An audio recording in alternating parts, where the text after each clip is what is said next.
the hype just doesn't end on this stream. We have another exciting series coming at you, hopefully maybe a little bit longer than the last game that we just had. Perhaps, yeah. But it's going to be a really good one. And, when the tournament was starting, I might have been like, oh, Undying OG, it could be good, but we don't really know how it's going to go. Undying is owning right now. They're 7-3. I think day one, they lost like their first 2 games. So it's kind of like, oh, we don't know what's going to happen. They did great yesterday. Today, already off to a good start. So OG also doing really solid in the group stage. This is going to be a big match.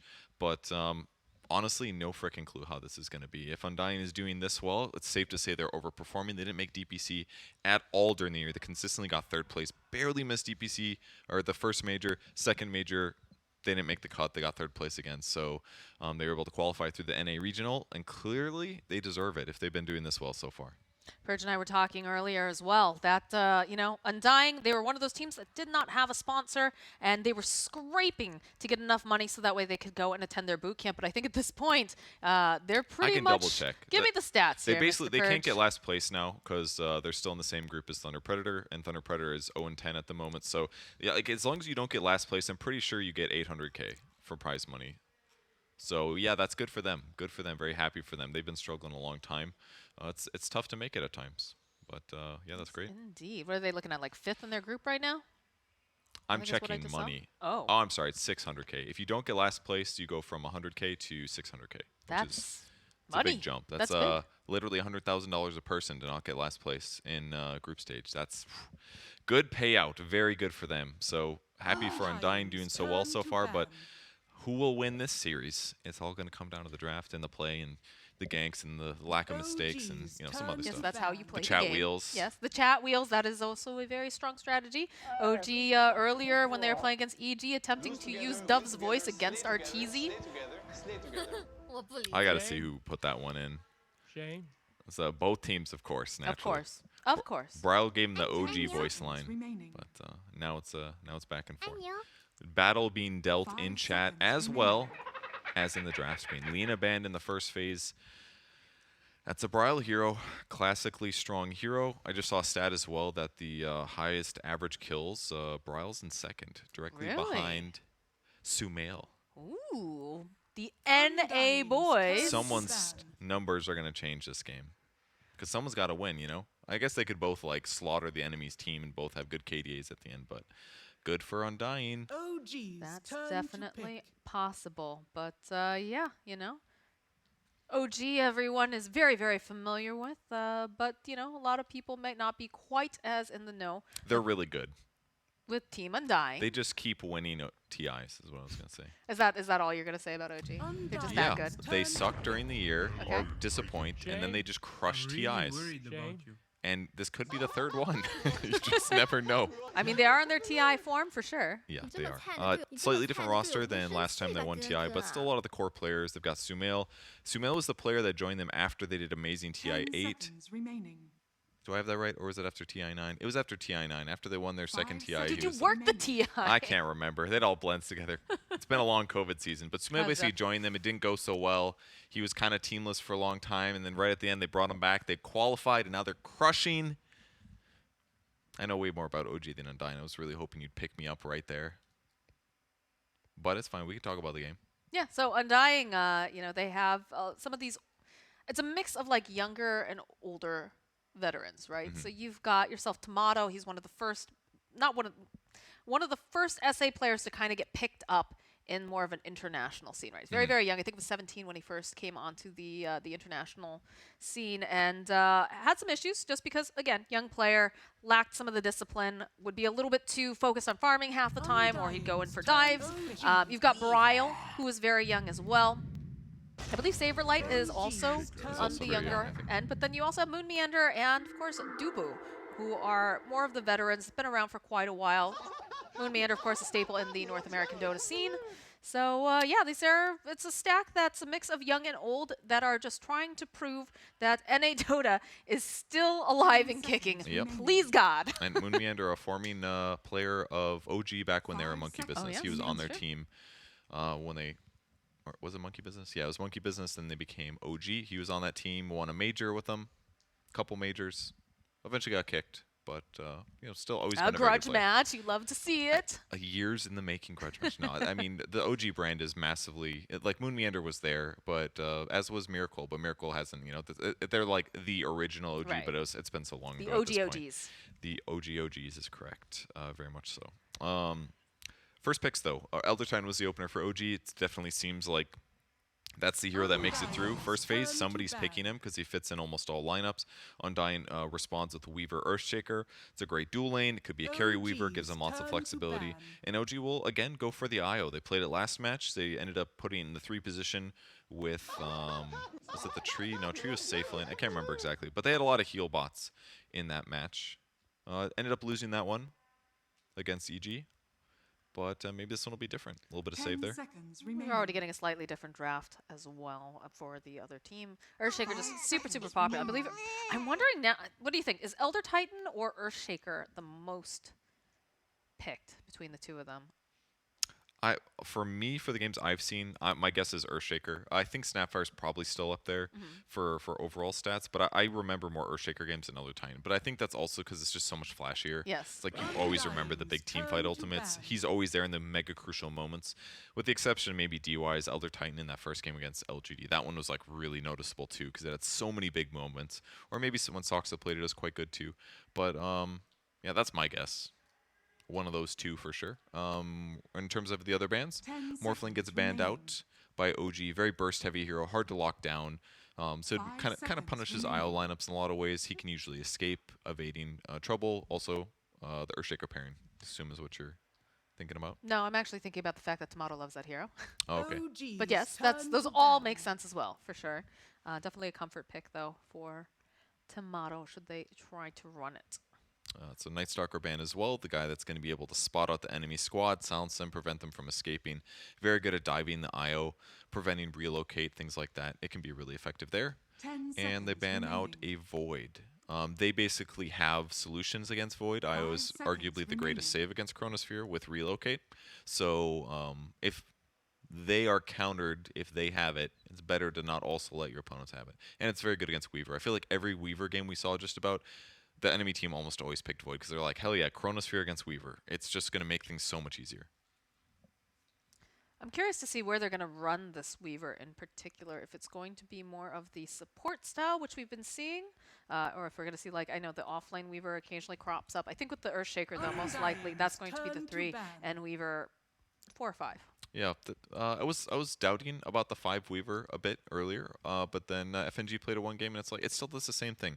You just heavily harass your opponent, and he did hit creeps a lot more that game because he was farming more aggressive places. So it wasn't exactly a 5, I suppose, but it can work. You just kind of roll shift and you start pretty much off in the same fashion in the laning stage, and yeah, it just gives you the ability to like farm places on the map that should just be way harder or way too dangerous in a normal circumstance. And if it was a carry, yeah, sure, they commit like 2 or 3 heroes, kill that guy, and they're like, oh, this is worth it. But if it's like a 5 or like a 4.5, you're like, okay, it costs us a lot of stunts to do that, and really isn't efficient enough to be worth it. So, yeah, that's another reason Weaver's probably been banned a lot. It does change the game a lot in terms of what you can get away with net worth-wise. It's very similar in the sense, I'm surprised that we have not seen much of the Vengeful Spirit at all, just because the change with the Aghanim Scepter being added makes it so you spend so much time and resources, right, trying to chase after an illusion that appears after death, and still has all of the, it's basically like an Aegis, like a buyable Aegis. The problem is that his ability to run away after that respawn is just a lot weaker. They dropped the movement speed by like 8 or 9% or something like that, I think. So it's just too hard to get away typically.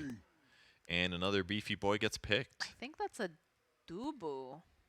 Does sound about right. I think Moon will most likely be playing the Weaver, Dubu playing the Ogre Magi, and Saberlight playing Earthshaker. I was wondering if you're going to see this. So this has been really cool. We've seen this on and off.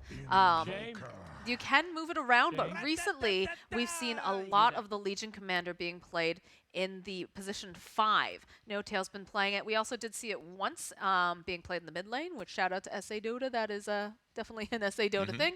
But with the banning of the Ancient Apparition, you've got a lot of possibilities for this healing, for the IO. depending on how you want to do it. You could also see Seb run it, though, of course, as well. OG's turn to Yeah, they could be really battle. flexible here. Templar Assassin. Ooh, Thompson. Bryle TA. Yep, great reaction to Invoker. Thompson Invoker was famous originally. I remember I watched a replay because someone was talking about a weird build he did. He would do Quas Wex into Meteor Hammer. That was him back in the day.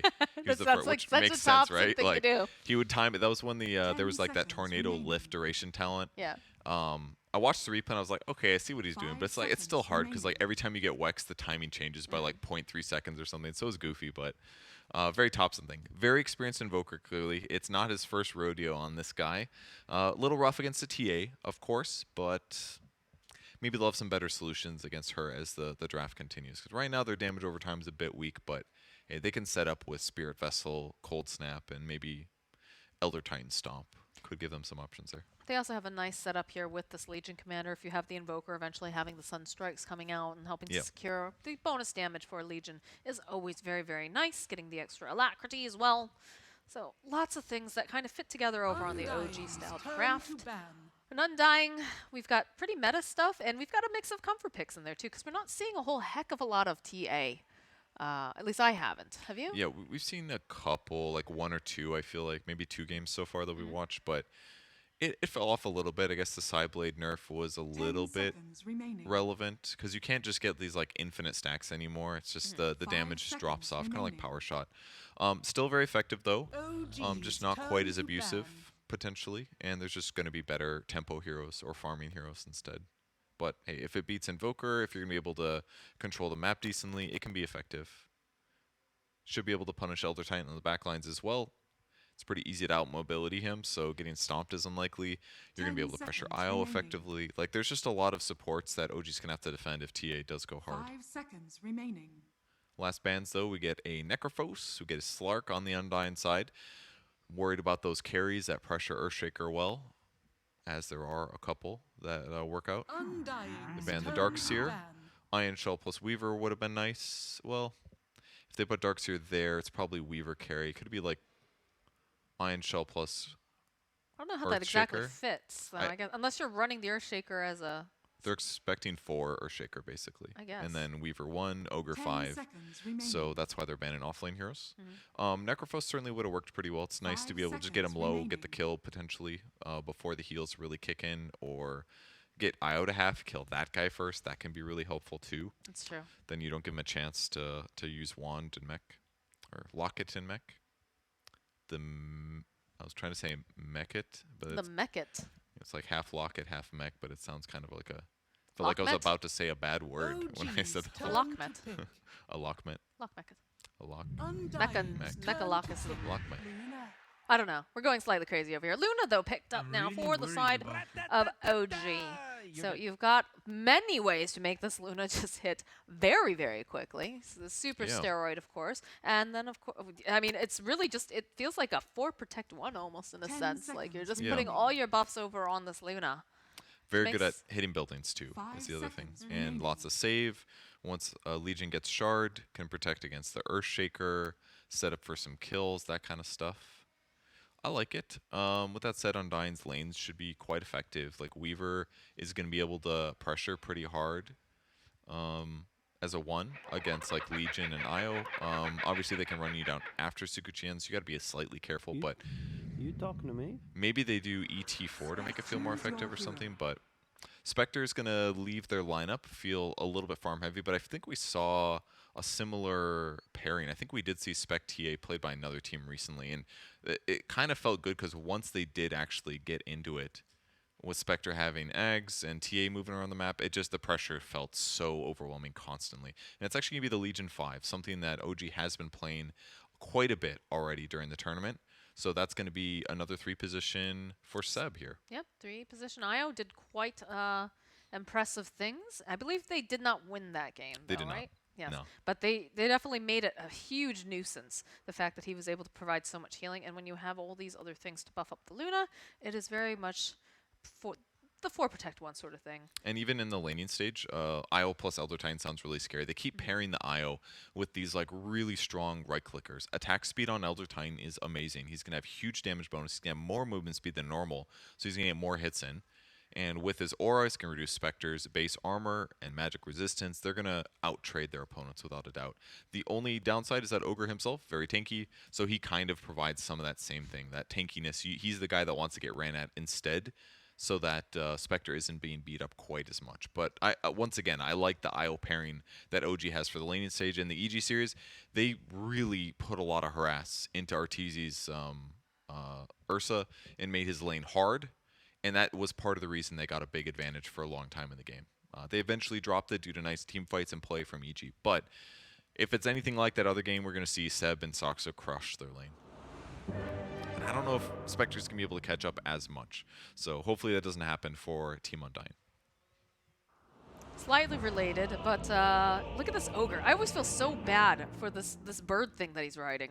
It clearly looks like it's in pain. Full distress. Its eyeballs are very distressed. bugging out a little bit, yeah. It's extremely distressed, and he's just like dropping eggs everywhere too. Like it's just, I don't know. I'm worried about it. Or in good spirits though, all of the voice lines are getting used. There's gonna be a lot of these. There's gonna be a lot of these, but they're the initial voice line vomiting is just happening right now, as per many of the usual games. Moon Meander just zipping on through here with the Shikuchi. Soxa's just gonna get a little damage here. Do have a loosened beam. He's gives him the damage. Gives him the damage. Oh. The fissure though. Ooh, Seb does have the tether. It's gonna be less than half health though. Yeah, that's why they do IO first, because in case he gets blocked off like that against the fissure, jumps back. So just a little bit of vision collection from both teams here. 30 seconds to battle. And the invasion's still coming out from OG. They're really just trying to do their monkey business, as they sometimes say. Taking down the ward. Nicely done. This is like by far the most aggression that we've seen pre-bounty respawn. Like I said, monkey business. That's such a BM line, Yuno's line. Is it? Yeah, it's like basically like your team must be really mad that you're so bad, basically. Ah, it's that one. Yeah. Yeah. I've seen someone describe it as like if you speak Mandarin, that's like the best one. I've heard good things about that. All right, let's see where the lanes end up. Luna plus the Legion Commander. Legion Commander, decent armor, especially with this Ring of Protection. Just going to trade hits with the overwhelming odds and the high movement speed. I mean, he's a 330 movement speed hero. This kind of makes sense that you could justify him as a carry, or as a 5-position hero, sorry. They're already staking their claim in the bottom lane with all their signs. Bryle playing up against Thompson. I'm sure these two have played quite a few pub matches against each other since doing their boot camp. See who can come out on top here. Doing good so far. Both of them just beating each other up all the time. It's about what we expected for this particular lane. I mean, TA's only got so much damage advantage over Invoker at level 1, especially when Thompson buys this many stats. He's got +8 int, and he's got a Fairy Fire, so he's actually pretty competitive.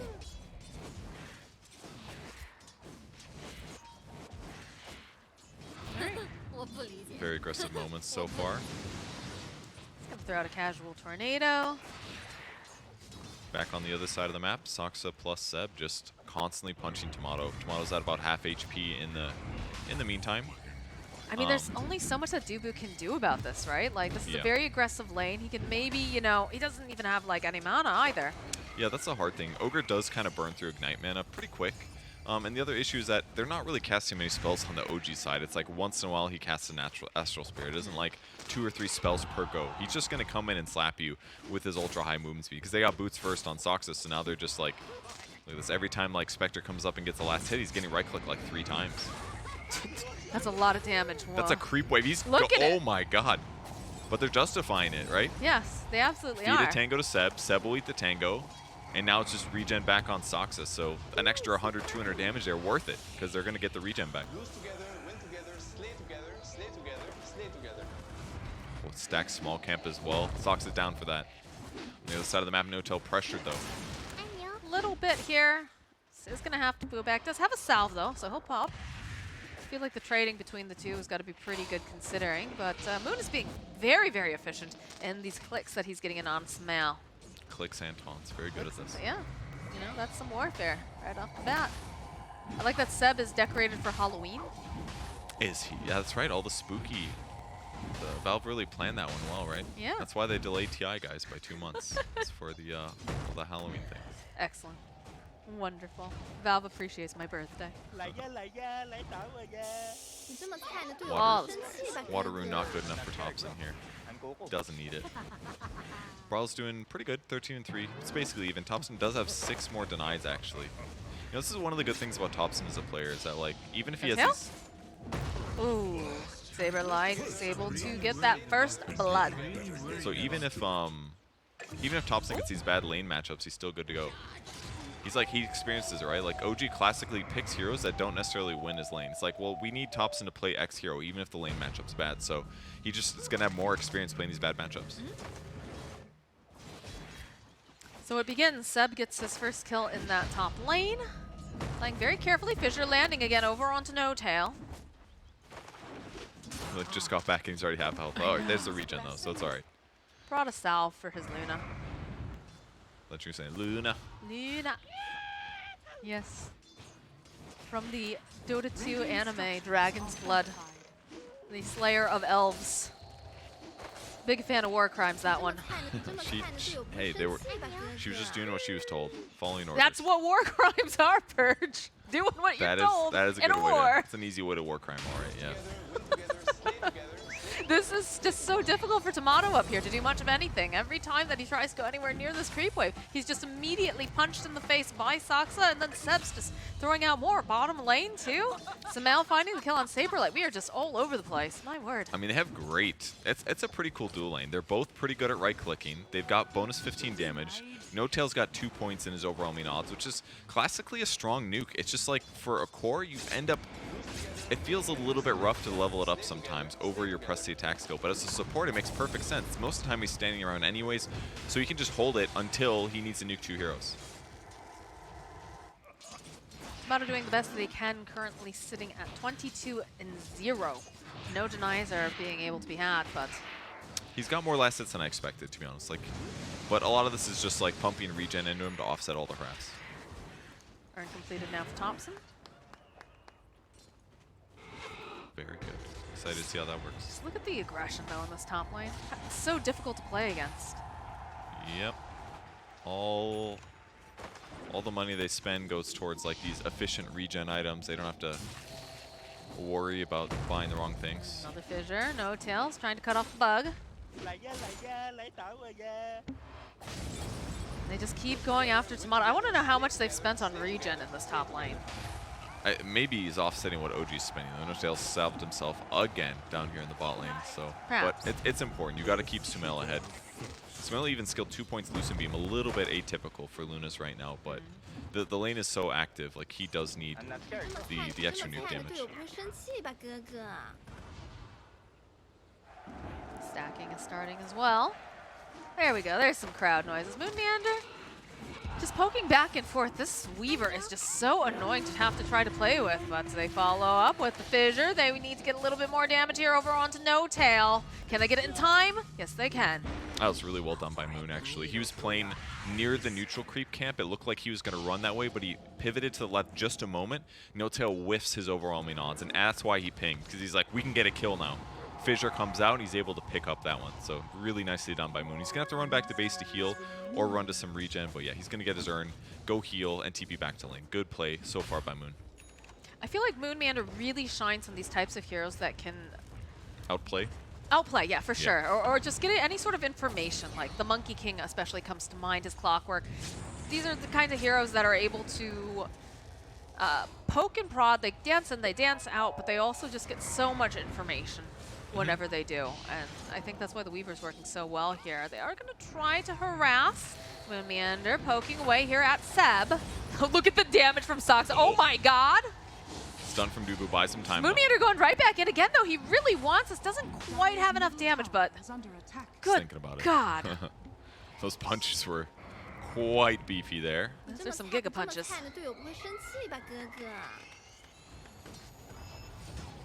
Saberlight running away in this bottom lane. Took a lot of damage, but if they don't have the final Lucent Beam to go and close that gap. Radiant's middle tower Still is fine under for him, though. attack. I feel like this is one of the few times the Weaver rotation hasn't succeeded, but the fact that OG ran at the exact same time was successful, and they probably anticipated the retreat. He was low HP. They're like, he's going to do a side gank. Zeb might be in trouble this time, though. Bugs come out. They ping because Moon did drop a spray. But they will respect the spirit. They'll back off. Everything fine for now. A lot of rotations heading toward top. Some they're going to change. Nice rotation here. No Tail snapping up that Invis, and Tomato's just getting punched to death. Oh my god. Moon Can Meander, Seb get he out? wants Seb. He can't do it fast enough. It's tough. Only level 2 Scoochie cooldown's too long here. Dubu is in the vicinity though. Sox a punching. We've got a reload coming in hot. Saves him again. Comes right back in. Seb gonna be able to use some of that spirit damage plus that sentry ward, doing quite a bit to help out. Question is, does he take him out or do they stay? I think you take him out with you this time. Yeah. Dubu's ready to go, saving his spells for in case he needs to jump in, but so far so good. Moon's pressuring really aggressively. It looked a little bit like he overstayed. Brown in trouble though. Or is it Is No he in Tail? trouble? I think No Tail's the one who's in trouble because Saberlight makes his own rotation. Fissure comes in, stuns up No Tail. He's making so much space though. Shame. Trial sitting a bit Yeah. low. Okay. He's got the refraction up, and they're just chasing after No Tail. Again, he's a position 5. One more hit, he'll be Brile who cleans it up. Is under attack. Eventually gets him, but hey, he's halfway towards the base. He blocks the ancient camp. We'll see how long it takes to deward that. But yeah, Moon's been doing a great job so far. The rotations were a little bit slow to be successful, but eventually he gets the kill. And is successful top with help from Dubu. But Tomato dying immediately afterwards, that one hurt. Did you see the player profile of Tomato? I did not. He has beautiful hair right now. Oh yeah, We I've need seen him in Jenkins to person. talk to Tomato and find out what conditioner that he's using Good because idea. Jenkins' hair has been breaking the green screen. Breaks a lot of things. Yeah, but like this one is Itself. That makes sense. Another rotation top. another rotation top. Moon Meander wants Seb very badly here. He's tethered away to the creep. Do have that urn charge. Will turn their attention now over to Soxa. He's going to go drop the Earth Splitter. Undying will back away. Seb still here. Still trying to get a little bit of damage off. He needs to be careful he doesn't be too greedy as Dubu does throw out the Ignite. He's got the Holy Locket online though already. Dire's Yeah, they're doing a great job pressuring, but keeping their HP low, which makes it hard for them to be aggressive. But the amount of heroes they've had to put in this lane is kind of incredible, and this is why they're suffering in net worth a little bit. Because they're putting all this pressure in just to like give the Spectral space. Duel comes. This is going to be a kill for No Tail. 100% win rate right now for the Echo Slam over from Saberlight, but where's the rest of the team? Okay, Dubu jumping in, not really the person that you're expecting. They do manage to take down Saberlight. They'll take down Soxa. There's the Haunt coming out. All right, not bad. There's the damage follow-up. It's anywhere, whenever it needs to be. Jumps back in and buys some time. So they're basically creating all this space for Spectre, kind of, but it's more like they're forcing OG out of the lane is what they're doing. They're not really creating space. It's like making Spectre's life a little bit easier. And in the meantime, what's happening is Luna is mega free farm, and TA is jungling too, but it's leading to this gold advantage for OG. All this pressure they put, all making them run around the map, it's all been really effective so far. This is a problem when the IO is scaring away the Earthshaker. Yeah, it's a little scary. Saberlight can't get that close anyways. He doesn't have his Echo Slam just yet. Soxa is standing nearby. Moon Meander that wants to get a couple more hits off. Nice fissure. But Seb immediately popping that Holy Locket. They'll turn around over onto Moon Meander. Moon Meander does not have that 6 yet. That's just the big old punches from Soxa. My God. It's plus He's 250 even going for this damage. dive. He wants Saberlight. He's going right underneath the tower. Bottom lane, they go in for another duel. Don't quite manage to get the victory. Brile will get the kill before eventually falling to Smail. No Tail's very happy about that one for sure. Space created for Sumail once again. He's going to head to the jungle with Ayasha, and he's just still been hanging out in his lane. He's got 3 kills now. It is not normal for your carry to be able to stick around this much. Definitely not. Immediate stun coming out from Dubu, followed up with the sleep though. Sox in the vicinity. Moon Meander throwing out the bugs. Again, checking their eyes on Seb. Look at this. This is a very fast Tomato going right in on Sox. A beautiful tornado though coming out. No, out the Earth Splitter, turning around over onto Tomato. This is not looking good. They need one more hit. They find him over in the trees. Saberlight now is the next one to fall. Thompson's got himself a double kill. And Sox is still looking for anyone that he could step on, anyone he could get that sleep going. Not going to be able to quite grab over here, but he does have eyes on Dubu, dropping down that ward, making sure that he can't try to disappear at all, or that Moon Meander coming in to save him. Dubu taking just punches like a champ, but eventually, Seb's just going to whoop. Is that it's taunt? still Soxa. I think that's a taunt. Notel could have dueled that guy. I'm not quite sure why he didn't, but... I don't know, but Moon Meander now has no more mana. He's just gonna be no. right into Sumail special delivery. That's a smart move, but I take it. That was not good. I'm gonna say. He doesn't Damn. have his TP available either. There's is gonna the be thing. a relocate. Oh. Ghost Slam comes out Oh. from Saberlight. No, can they turn this back around? Can they get the kill on No Tail? kill. Bryle is here. He's gonna be able to get the kill on Seb. No Tail left behind. Bryle gets Okay. himself a double kill. Soxa running now. Dubu does have the flame piss. Can turn right back around. Needs a little bit more. Fissure comes through. It's a triple kill for Bryle.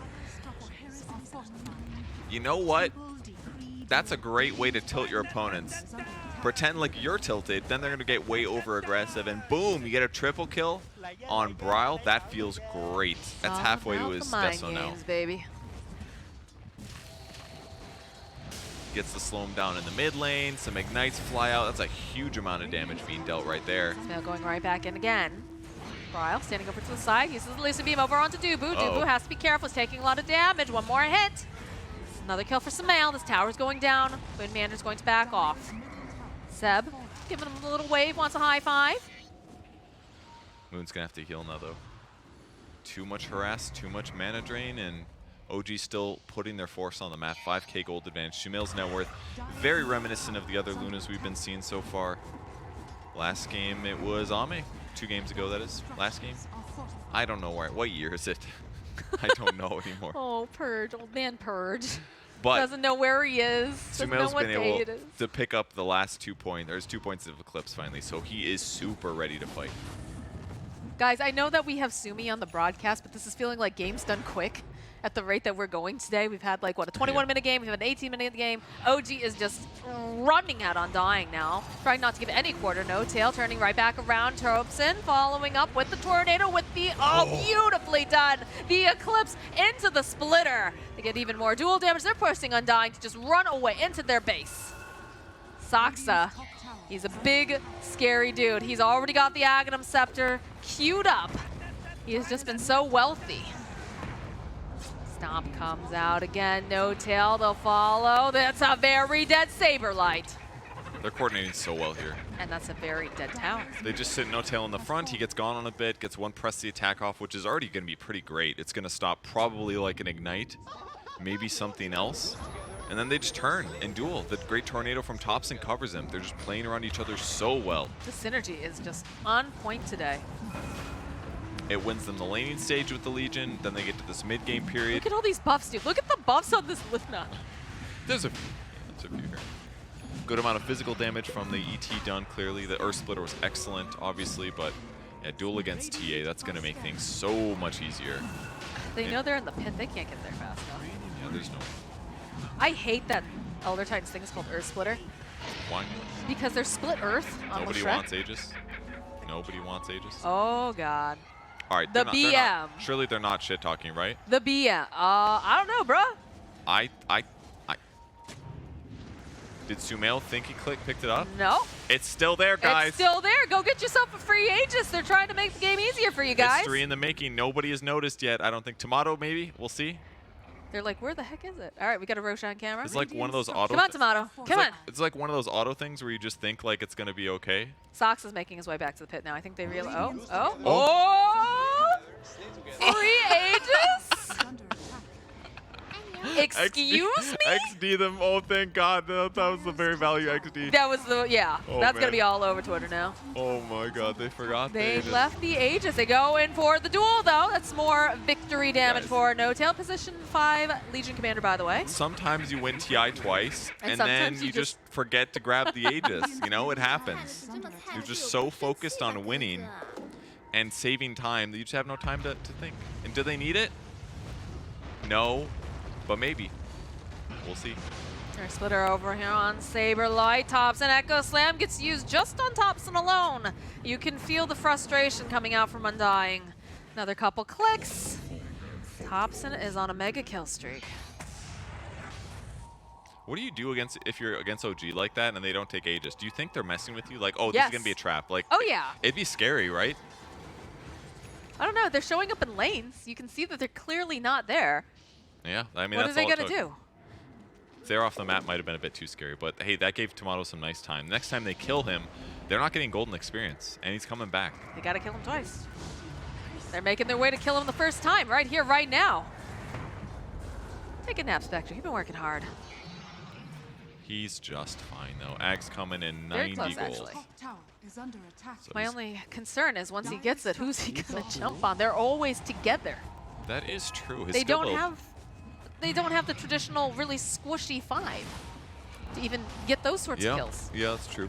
His skill build is kind of interesting, though. He went for a lot of Desolate, so skip Dispersion. Didn't care as much about being survivable. It's kind of interesting, considering the ET. But hey, if he's trying to deal damage and use this Ags build, this is probably why. He's trying to be more effective when he does these like single target haunts on people. He wants more Meander, damage. poking, doing what he does best. Right around Smail here. They put out the Alacrity. Fissure coming out from Saberlight. They get anything. Oh my god, that stop! They just hits 3 of them. The Eclipse going and Bra running for his life. He's gonna get thrown up into the air. They just get a double kill for Smail. Easy peasy. I mean, I was looking at Smill when he got fissure blocked, and I'm like, I bet he really wishes that he had an Aegis right now, but just heal him up. No problem. Big Eclipse cleans up the TA, and that is the racks at 19 minutes. Some stuff has happened between the Smail start of has the a group stage. butterfly, dude. That's a good item. It is. They give up. They just call GG. What can you do at this point? You reset and you come back. You know what with a that fresh is, attitude. guys? Aegis win rate, it's not 100% anymore. Was it already 100? What? I'm saying that the team just lost with Aegis, Yes. and that does not happen very commonly That in is the fair. history of stats. It happens in pubs sometimes because it's like you Yes. got the guy that gets Aegis and he's like split pushing, his TP gets interrupted, you're thrown or whatever. At TI, I wouldn't be surprised if that's like never happened before. Or maybe it's been like that's like dying with buy. It's like losing the game with buyback, kind of. You know, Yeah. it's kind of similar vein. So, what a fun game! Awesome plays by OG. We got to see the Legion 5 in person live. And once again, the IO combos, OG's doing something different with it. A lot of other teams, they're picking IO and they're kind of like, hey, we have IO, we're healing our carry. OG's like, we're going to do some sick dual lane with IO +1, super synergistic, and crush our lane. And that plus everything else they're doing is just giving them this huge advantage. So props to them. What a win. Is this a situation where you think IO needs to be banned? Yeah, I mean, this is how you win TI. You abuse heroes way better than other teams. And So you then make the meta. So then you set the meta, and you're forcing teams to ban in first phase, and now there's other heroes that you get to play with that give you more tactical advantages. So in some ways, yes. In other ways, uh-oh, for everybody else. Uh-oh. Yeah. All right. Well, OG's going to win this game in convincing fashion. 19 minutes and 33 seconds. So we're going to take a short break. It's a little bit shorter than this game, but we'll be back with the second game of this series.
Welcome back, everyone. I think we could have seen another game at this point during that break time with the way Yeah. things are trending currently. But of course, we do have game number 2 of Undying versus OG. And OG just bringing the monkey business, honestly. They did, yes. It was a pretty darn one-sided game. They got that IO pairing, different one than before. The fact that they have a couple in the quiver is super effective because then it's harder for your opponents to predict it. The one key is clearly IO, but if your opponents don't want to use it, they're going to have to waste a ban on it, and that just makes things more difficult. And it's a tough one to beat if OG continues playing this effectively. Some teams are going to have to start trying to copy the combos, play them better if possible, make less mistakes. I don't know what the solution is. Can you get another combo to play against it that won't be as easily exploited?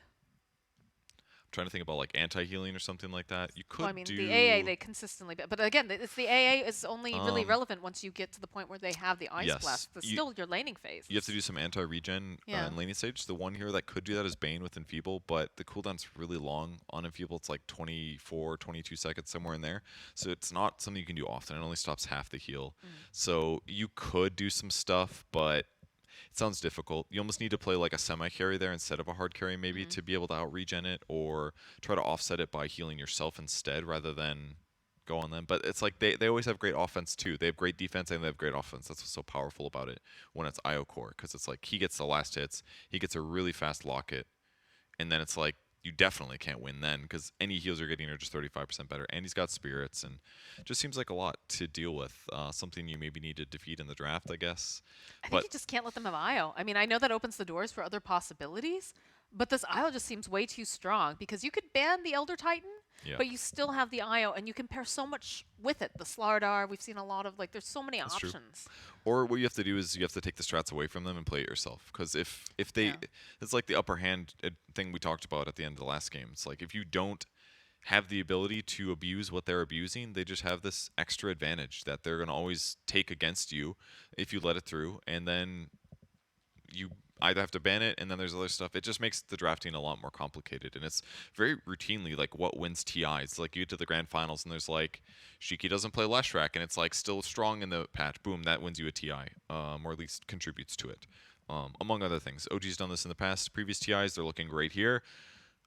OG hype's building. It's gotta really be. It's is. gotta be. They want a, what is it, a thruple at this point? Is that what you would call it? They're not there yet, but they're doing great. In They're groups. on the road. The draft is ready, by the way. Let's take a hop Let's in. go to the draft. Let's All see what right. happens. Moment of truth, Voice Undying. lines. Yes, there it is. Don't let them have a run back. Rule number 1 in traditional sports, do not let them have a run back. I cannot confirm or deny if that's a thing. Run back, like don't let them do the same thing twice. Yes. Don't let them do the same plays multiple times. Yes. Once you see it the first time, you should know what's going to happen. Exactly. I gotcha. Yeah, that usually happens. At times, it's like you lane against something new and you get punished a couple times, and you're like, "Oh, I see it." And then but then the mind games go deeper, and it's like it shouldn't happen the first couple times. It's got to be prepared, man. Even it happening the first time is terrifying. And the worst is though is when you know what's coming, and then you're like, okay, this is what they're going to do, and they still crush you with it. That's tough. That's where you start losing confidence, and it really affects your overall mentality at times. So Just very take it important. away. Take it away, and it's important to be mentally resilient against a strong team like OG. They really do play with the mind games. This is one team that really plays it up. They use all the voice lines. They use all the sprays. They are one of the teams that has worked with a sports psychologist as well. I believe they've worked with one. I know Beast Coast has before. I'm That's not great. sure how many other teams have. Do you know? Are there any others? Not sure. Comes to mind? There was like a famous one recently too. Some other team did, but I cannot remember. Like another top team. Okay. That's all I got. All right, Cool. Tiny was the first pick for Undying. Definitely one of the heroes of the meta that's going to sneak through due to not getting banned. Lena fit into the first phase bans again. That was the hero that they didn't want Brawl to be able to mess with, probably 10 because seconds it's a remaining. hero that is like consistently like the all-defined 5 solo mid seconds hero. remaining. It's one of Brawl's best, and it also could potentially like beat Thompson in lane. He probably feels maybe a little bit more worried about that one just because it limits his flexibility in terms of draft. So it's just easier to ban the lean out in the first phase if they're really worried about that being an opening. Because classically, OG doesn't cover Thompson much in the mid lane. It's like his style to like do slightly funky things and to have to do this 1v1 that isn't always advantageous. And sometimes he gets behind. He didn't last game. He did great. But if they're worried about that kind of mechanic advantage from a very strong mid hero that's pretty much designed to like win your 1v1s, then yeah, ban him out in the first phase. It feels like OG clearly knew that eventually the Aya was going to be removed because they picked up their heroes very, very quickly. In fact, we're blazing through this draft, it feels, this time around. Undying taking a little bit more time trying to decide what they want, but the Magnus Snapfire was just instant clutch. Yep, and Magnus was a hero that got banned second game versus EG earlier today for OG. So they used it very effectively. It was also against a Tidehunter, in fact. That was the game where they were just like skewering Tide so far back that their team just kills them anyways, that kind of thing. Or anybody else that's playing that middle part. So they're going to have RP plus Snapfire ulti. They're going to have RP and Cookie. They're going to have the ability to Cookie forward and skewer back. They've got great options here for OG right off the bat. Most Snapfires have been 4. You can do it with a 5. A little bit less reliable as a 5, though. Usually you want somebody a little bit more tanky. We'll see what else gets banned, though. Legion Commander still in the pool. Something OG's been grabbing a lot. What else has No Tail been playing? ET primarily. That got banned too. But now seeing the Jug ban, the Hoodwink ban. Basically, the heroes that are going to combo great with Magnus is the stuff that they are going to be a bit worried about. And that's what OG used earlier with Magnus was Juggernaut. So it makes sense that they'd ban it here. Gives you lane advantage against Tidehunter. That's something they used effectively. And also just scales so well with the Empower. Interesting to note that the Earthshaker is still available in the pool. That has been a hotly contested hero along with the Tiny. Yeah. From what I'm looking at, though, for the current data that we have on OG, we have 3 matches of Soxa playing the Snapfire. I almost said the Cookie Grandma because my brain's like, slightly fried at this point. It only has a 66.67% win rate so far. So 2 out of 3 wins, yeah. How many times have they played Earthshaker, though? Earthshaker, they've played twice. This And is data do from you know who played it? Seb. Okay. So 50% win unlikely. rate. I mean, again, they could play No Tail playing Magnus, but I think it's less likely. Magnus 3 is just safer, better, etc. I mean, Sumail has played the Magnus in That's the true. safe lane. He was playing it a lot in his pubs too, if I recall correctly. But he has played it once so far 10 in seconds TI. remaining. It's like tiny light, a little bit. A little bit. Far less 5 burst seconds damage, remaining. but better area control. Good and bad things with it. They ban out Storm Spirit with the Lycan as well. Rock Wolf sounds pretty terrifying, I gotta say. Giving crits to Tiny, I would not want to play against that, so it makes sense to ban it. OG's turn to And ban. a Slark ban, once again. That guy's so banned in the second phase, it's incredible. It's like every time they pick their offlaner first phase, it's like Slark is one of the bans because they just don't want to mess with that potential of him just stealing all your fish stats. You need those. You don't have much as a Tidehunter, and he's always 10 hungry, so seconds remaining. can't be having him stealing your fish stats. Storm Spirit, 5 another popular seconds pick. Again, this remaining. time going to be removed. Not going to be picked up for Brile. I wouldn't mind. I mean, it depends on the draft, obviously, but I wouldn't mind seeing like a Brile Queen of Pain at some point. He used Yeah. to be very well known for that hero when he was playing over on Animal Planet. I like Queen of Pain, but I don't think she's that great right now. Fair. Again, and it against depends on if Tiny- it fits within the draft. Yeah, right? it's scary against Tiny as well, I think, because Quap is like one of those heroes that like is a little bit finicky. She's a little fickle. She dies easy sometimes. So if Tiny spots her first, goes for the Avatos, I feel like a lot of cases she dies there. Undying's turn to pick. So it's kind of Oh, dangerous. no, I was saying for Undying to pick up. Oh, I'm sorry. You're right. You did say that, and I heard that, but then I got confused. No worries, no worries. Clockwork was very good against Tide earlier today. Yes, No Tail played it very, very aggressively in that did. laning phase. It was against Ice, I 10 think, was the seconds match. remaining. Did great regen trading. They didn't come to lane with themselves. That was kind of one of the issues. They kind of got 5 behind on seconds regen. remaining. Couldn't stay up on regen because they're against a Jug. If the carry is different, they could probably get away with it, though. As long as it's not somebody that does like a huge amount of damage at level 1 or level 2 with every go, it'll be all right. But OG gets to delay that pick until they see everything from Undying here. So I feel pretty good about their chances right now. Again, the Tiny combo is still, like Tiny carry is still pretty scary right now. So it's not terrible for Undying in this moment. But probably Mag Snapfire, Clockwork 5, and everything else is up in the air. Undying really taking the time trying to decide what they want to add in. Again, with that Tidehunter pickup, most likely going to be in the off lane. It does have some flexibility, Undying's but turn I to can't pick. imagine. Okay, Mirana. so they go for the Marana. And their namesake. There Okay. it is. They did it. They said the thing. um, I know Double really enjoys playing Mirana, but I have a feeling it's going to be Moon Meander. And Moon Meander, Yeah. I believe in the past when we've seen him play Mirana, he snipes every courier. 10 seconds That man remaining. is unstoppable when it comes to that. Yeah, he should be good. He'll be able to lane, guarantee the tide 5 hunter a bit, just seconds arrowing the remaining. range creeps. Undying himself, I mean, there's 3 strength heroes on the enemy squad, so basically no matter where Undying lanes, he's going to have good lane advantage. It doesn't matter as much later, it's not like Timbersaw necessarily, but in the laning stage, dropping their damage by 4 and 8, for example, is just going to make last hitting harder, give you a bit more advantage there. Death Prophet gets picked though, and I do like this. Percentage-based damage is great against Tide, Tiny, Undying. Silence is really good against a bunch of these heroes. You can have some burst issues, so he's got to be a little bit careful against Tiny, but and they have to worry about like 10 seconds Avatos into arrow kind of stuff. But I do like the Death Prophet. It's a good way 5 to seconds damage remaining. towers, and they're gonna get the last pick from it. And they still haven't really revealed that much. That's super counterable here. Tombstone's pretty good though, but they've got Snapfire. That's the only downside about the Undying pick, but. That is true. They definitely want to get that lane dominance, picking up the Undying. And like you said, super effective when you look at the lineup of OG. A little concerned, a little light on the lockdown, right? You can do like an Avatos into like a Mirana arrow. Obviously, you can just land the arrows. That always works too. Shoot arrow, land Does it arrow. always work? It doesn't always work. Sometimes it works. We'll just get good Purge, and then it'll always work. Yeah, and look, I'm not a good Mirana player, but it is clearly very hard to land OG's arrows on turn pro to players. They bat. are so ready for that all the time. Undying They very just turn don't to get that bat. absent-minded that often. It's not often that you just get hit with an arrow, Yeah.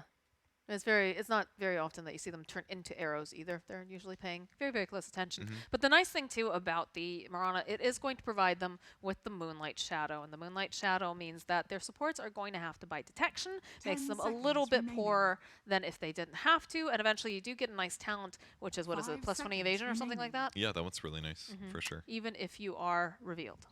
And they're going to have a right-click hero due to the Magnus being in the game. Undying But, turn to pick. Ban Anti-Mage, ban Void, good heroes with Empower.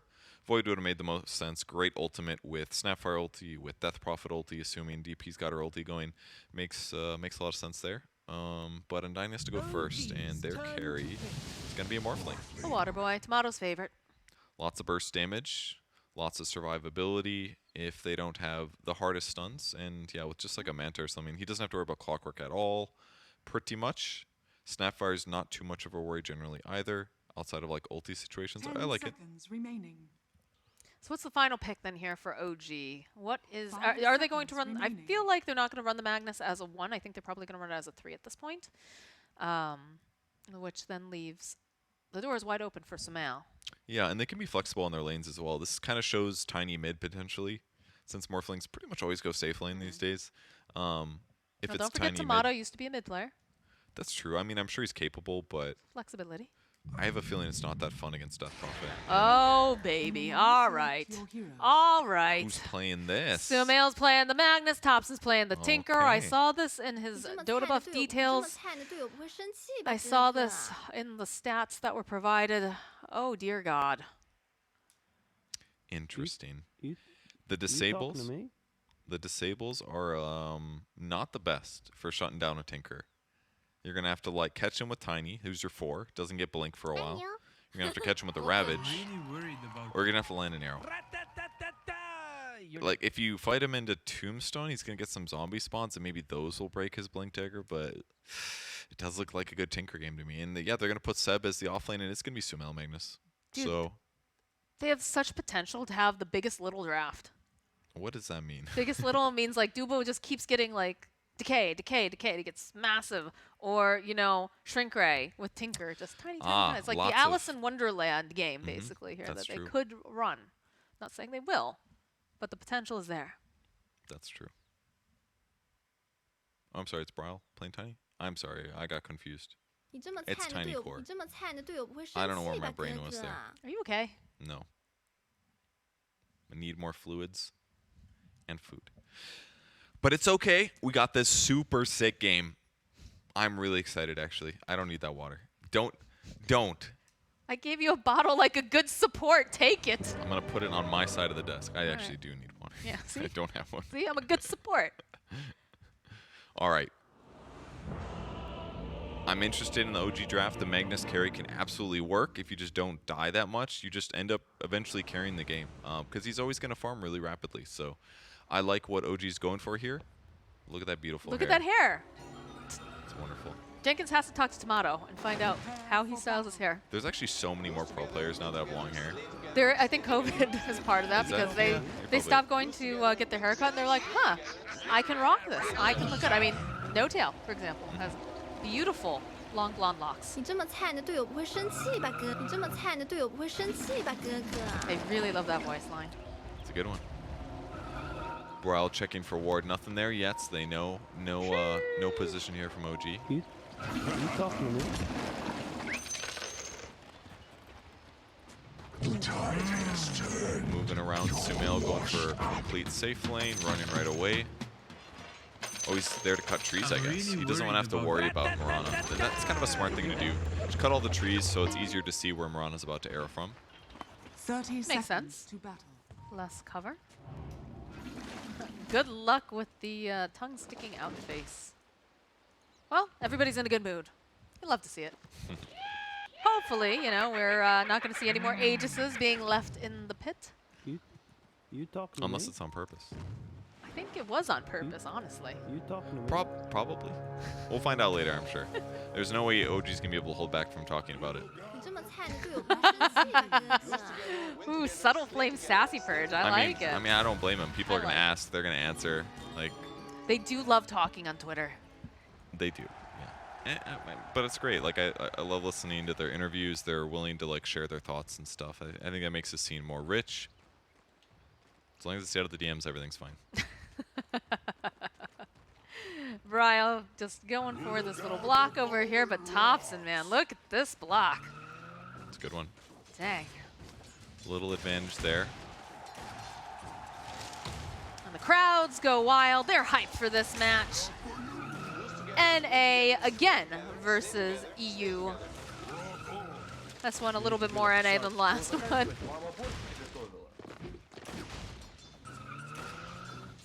Be interested to see how many couriers Moon Meander is capable of sniping.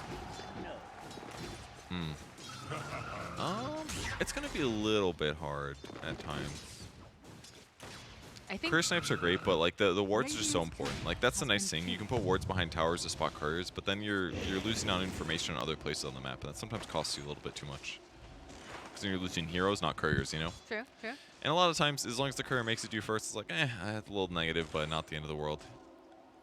I think it was, no, I know I've watched Moon Meander play like plenty of Mirana with the VTS Pro Series, but I think it was recently too Mira, Miroslav from Spirit, also a very good Mirana and very good at sniping couriers. I'm not sure if I might, I think they both are quite good at it. Yeah, Mirror's really good. I can see that for sure. Quick Blightstone for No Tail, wants to get that minus armor advantage. Seems to be the item that Snapfire's by. But he did pick up Scatter Blast as well, so maybe going to do a mix of Scatter Blast, little Shredder, maybe one Fire Snap. Plenty of options for sure. He's going to immediately try to interrupt this pull. Get some hits over on Saberlight. Wanted to pull the creep wave here, but I mean, this is fine. He can interrupt the small camp pull, no problem. Some Sumail- movement here over in this lane. Leap forward arrow doesn't quite land. Thompson, though, trying his best. They need maybe just a little bit more damage. Are they going to go for a full-on damage? Oh, Thompson, though, gets the kill. And Bryle is forced to bottle through here. Is hoping he could get a hit on Thompson. Not going to be able to find the final hit, though. Dude, Thompson is so clean the way he does this. Like, he was so ready to do that turn and start attacking, but God, I wish we had not player over cams yet. for this. Love to see the reactions from that. he could have gone for an Avatos there. Just wasn't going to kill, probably, unfortunately. It was going to be close, though. He could have maybe tried on Thompson, but a little bit safer just to play it safe. Yeah, double water rune here. Thompson's going to have to catch up. I like that Moon Meander moved over to go for the shot, though. Like, it was certainly worth it. But unfortunately not able to kill Thompson. And they did still let him get the water rune, unfortunately. Brawl may be a little frustrated by that. It does ping it. Moonmander got a stack off. Didn't get the water rune, maybe, but he couldn't do both. That's for sure. And there's the skewer back on Saberlight. I mean, they knew that they had this opening, right, on the side of OG. You knew that Moon Meander went mid, died, and then, of course, probably wants to return back to the mid lane to refill that bottle. So they really took advantage of it and put a lot of pressure over on Saberlight. Yeah, but he's gotten away with it. He's gotten 2 points of his passive, Kraken Shell. His last hits are still good. He's close to where Sumail is. So if they would have gotten that Thompson kill, we'd be praising their graces right now. We praise the moons of Mene. Praise the moon of Mene. That's pretty good. Thank you. I can sing. I thought that small elven child was here in this very room with us. Dubu taking a lot of harass. Turns around with the double decay, though. Decent levels. Yeah, side lane Death Prophet's pretty scary. 325 movement speed. How do you beat it? He's just like infinitely faster than Morphling. It's like he's got boots advantage already, and he just regen trades with Spirit Siphon. It's on cooldown for now, but like, rough one. Dubu does put some good heals down. Tomato being fought again, has to wait for him, but Dire's middle tower is under attack. it's getting kind of close. Soxa getting low, Tomato getting low. I'm really worried. Just trading, a lot of trading. But it hurts Tomato. He's going to have to spend mana to do some morph switching or 这么菜的 just 队 play 友不 lower 会 for 生 now. 气吧，哥哥？ Either option doesn't feel good. Gosh, it feels really bad when you look at the CS currently. 12 and 4 on the Morphling, Wow. and then you look over at the Magnus, 29 and 4. Yep. I mean, it is a Magnus, to be fair, but It's again, they're being punished for what they tried with the moon rotation. The fact that they didn't kill Thompson cost them just a little bit too much. Because he's out of the lane, that gets tied a little bit underfarmed. Thompson doesn't die, and that doesn't end up worth it. ooh, the arrow though from Moon Meander. Tomato dying in the bottom lane to Seb though, a bit of a disaster. It doesn't really matter so much if No Tail falls, but he's not even going to fall this time around.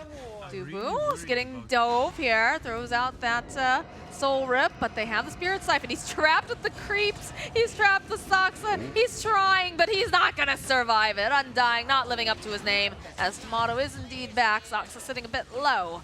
He's going to have to walk away and regen. That one sucked. Well, he didn't play bad, but unfortunate for him. He jukes to the right, then he gets trapped in, so he's taking full creep damage, full heroes. He got a great double decay, but it was not enough to keep him alive. No Tail now zoning Moon from the easy arrow target, and this is actually very costly because he's going to have to go heal now. Oh. Okay, Soxa just assigned to suicide. Over to tower, makes sense. Wants to come back with full mana, full health. I'm really excited to see Soxa play Clock. He's historically excellent on the hero. If he can land, get good farm. I mean, we'll see next maybe. Now they're punishing No Tail finally. They're sick of him messing around in here. And that actually solves Moon's regen problem. Just get a kill and you get an earn charge. There so. you go. It's just that easy. All right, brings the Sentry Ward because obviously he's there for a purpose, and yeah, instantly gets the D Ward. Nicely done for Undying to recover that. Leaves the bounty rune for Brile. Tomato's just having such a terrible time in this lane. My God, 18 and 8 CS to 44 and 4 on Smail. That is a huge difference. I'm like looking at. I'm like, what's Cookie that profit? hop onto Saberlight. The skewer back underneath tower. Does have the Ravage. Oh, the arrow though coming in does manage to go and land on Grandma. No Tail throwing out the Scatter Blast. They go for the Ravage. They'll be able to collect. But now they don't have Ravage. It's okay. He got a kill. Absolutely worth it, genuinely. He just got it. He used it. He got a kill. That kind of advantage is good. He's going to pull these creeps together and continue farming. He's getting a second earn charge as well. Like, he's not too upset about this. When you talked about it, lamented about Tomato's last hits earlier, I was like, it's not that bad compared to Death Prophet. But you're right. Like, that difference between him and Sumail is big. Arrow lands top. Actually, Moon gets a solo kill on Sumail. Oh, let's go, Moon. So you can just land arrows. Yeah, it turns out You can just be that good. Wow. What a huge kill there. 44 last hits and 1 death. That was so big for him. How much gold did he get? 321. Huge. Almost level 5 now, too. Man, we were 1 digit off from the Mimi number.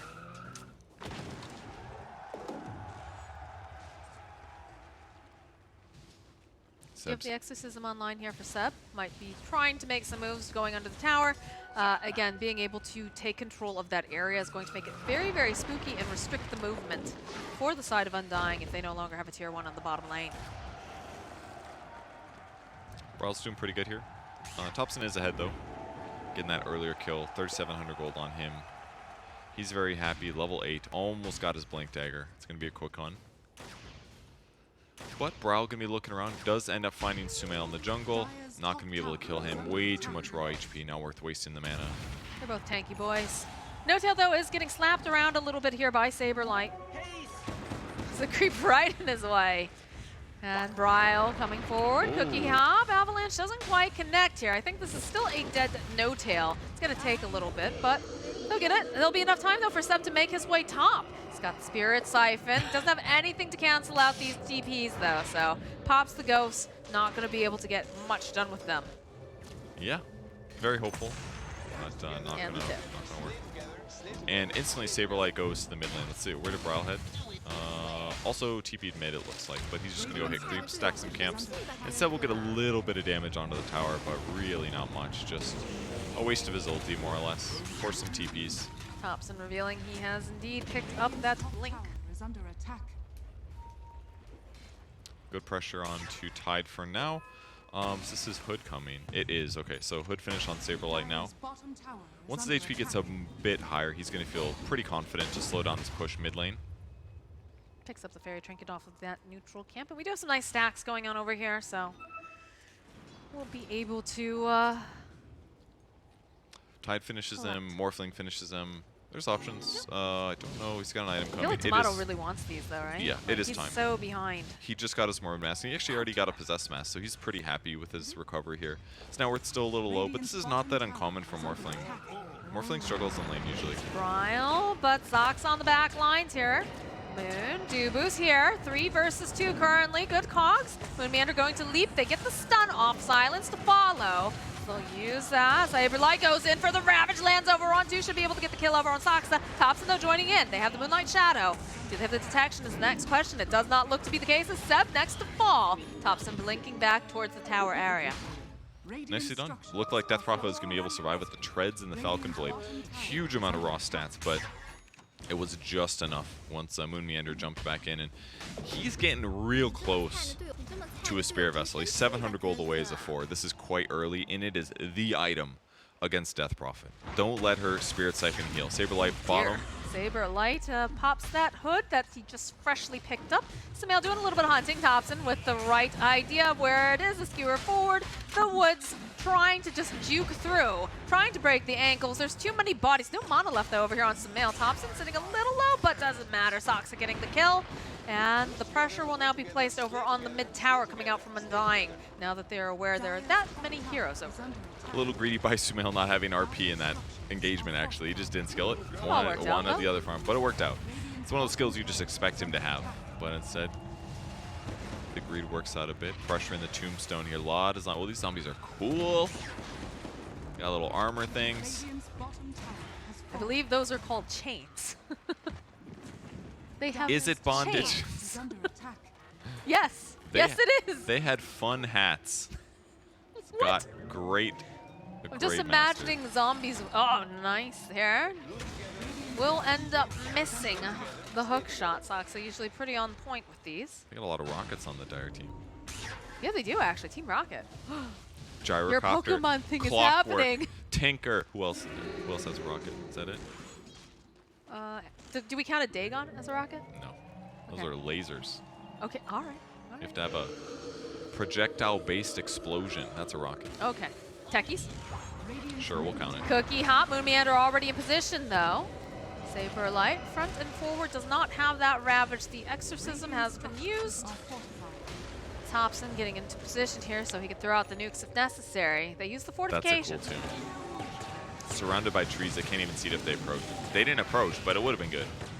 Soxa is holding Tomato in place here. Very nicely done by No-Tail. Popping the cookie right into his mouth there. I've never seen a grandma with such a good arm. She's throwing a cookie up a hill through trees, and she still lands it directly in Clockwork's mouth. That's like an anime moment that's like super unrealistic, and we just saw it live on stream. Some grandmas are just built different, dude. I guess, dude, she's got a real good arm. It's like, what is it, Spider-Man, how when you see Aunt May and she's not the old lady from the comics, and you're just like, yeah, some aunts can be young. Maybe this is a young granny. Maybe That's she's true. prematurely graying. maybe she's your aunt and she's just the same age as your parents and therefore not that old. I thought we were gonna go in a weirder direction. I was like, Perch, please. This is the official TI I would stream. never say something uncouth on stream. Smoke coming into play here on Undying. They are on the hunt, and they do manage to find themselves a Saksa. So that is one little robot who is not going to be on the map. Yeah, it's kind of the goal though, right? He front lines a little bit, protects Seb as a result. Needs to buy time for Seb to get BKB. Once he's got that, he's going to be feeling a lot better. But it's just so much burst damage. He hits creeps for now, and despite OG being ahead, you know, it's like a rare moment where they do want to play a little safe for now. And once again, there's the tomb placed down. Thompson blinks right. This is a little dangerous. Yeah, they've got the Ravagers. 3 surrounding. Saberlight, though. Silence lands. They have the vision. They have the dust. Bryle hiding over in the corner. Saberlight says, please don't block me in. They rip down the tombstone. All 5 of OG responding to that push. Arrow does connect over onto No Tail. Uh-oh, Thompson? Ooh, he is very, very dead. Sox is back in action. Dubu next to fall. Cookie Kisses coming hot. The perfect Nigma line. I'm not sure if this was a smart move, but I take it. It's never going to get better than right there, guys. Little YOLO, but they got a kill out of it, and now they're just going to get a tier 1 tower without using Exorcism. Really? Great job, Thompson. Arrow gets dodged, tower's low. Still managed to get the tower. Get into position, though. Saberlight silenced. Almost ravaged. He saw his arms go out. Almost. Saksa, again, being the little space maker that he is, takes that Spirit Vessel on the chin, is getting chased. There's a toss-up with the Mirana Cat Lady through the air, and there is the final hit. Nicely done. Toss him in for that last Starstorm for the kill. And Sumail, man, he's so tanky. 2,200 HP at 15 minutes. He's got his Blink Dagger finish. His net worth is, you know, a firm 3,000 gold over the enemy carries. And that is why he's a safe boy. Safe Rhino Centaur. He's a large lad, as we say. Large. Large lad. The dump truck. The lunchbox. He's now being ganked, though, by Undying. Arrow perfectly set up, and all of a sudden, not looking so sturdy when you have that many heroes on your booty. Top lane again, Saberlight. They really want this tower. Seb goes for the Exorcism. They'll use the Ravage. Sox over on the side. They could use maybe a little bit more help. That silence, though. Arrow's not going to connect. No Tail collapsing over on the side again. Lasers being thrown out by Thompson.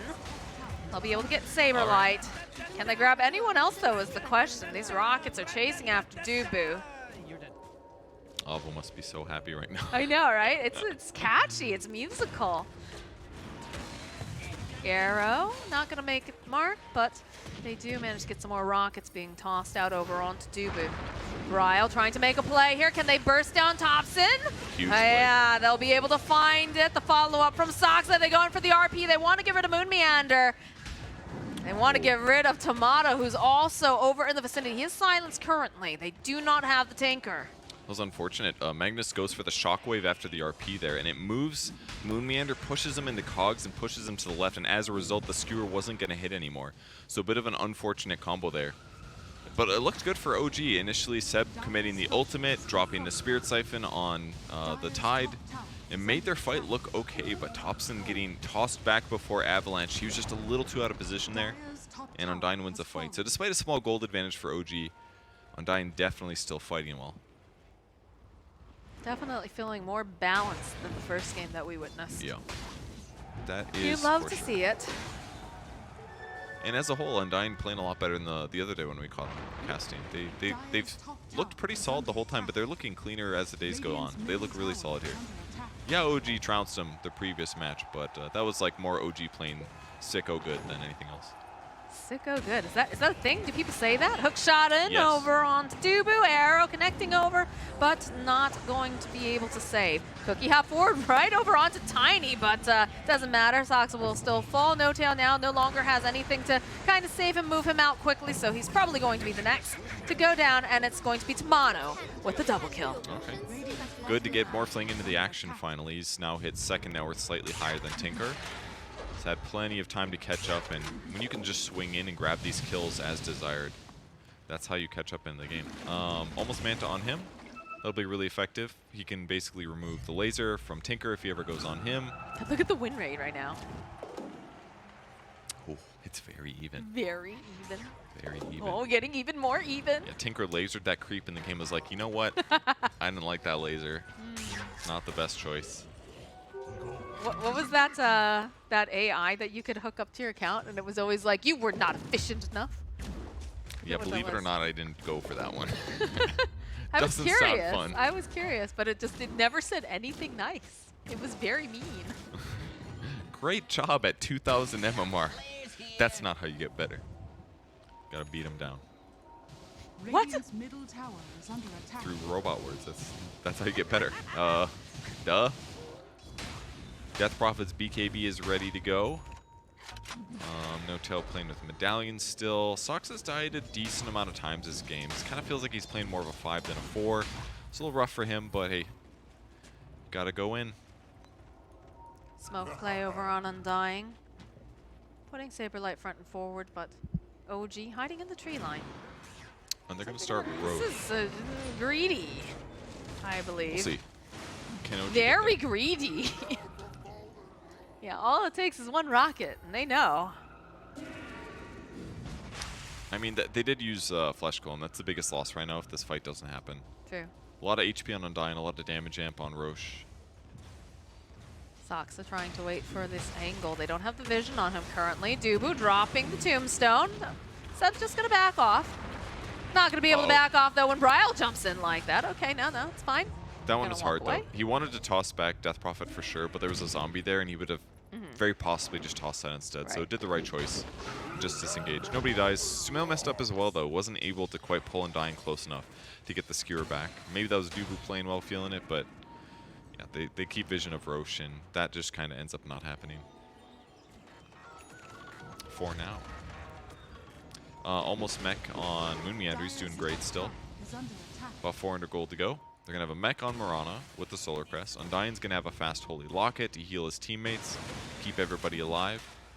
And Saberlight's just going to pressure the front, but he's got to be a bit careful. The missile damage is pretty reduced, but the laser stuff is scarier. Moonlight Shadow getting dropped. They have 2 sentry wards up on the cliff? Yeah, they needed an easy way to get vision again because they figured there was a ward there. So Okay. just better that than like wait 20 seconds for the parry. the instant reveal, but the follow-up from Sumail as he gets the RP, pushes them right back over to the line. Nice silence coming out as well. They're trying to control them. It looks like they might be able to get enough damage over onto Bryle. With that exorcism laser comes through, Thompson gets the kill. Dubu now being chased down by all of the ghosts. He'll be the next one to fall as the rest of Undying backing off.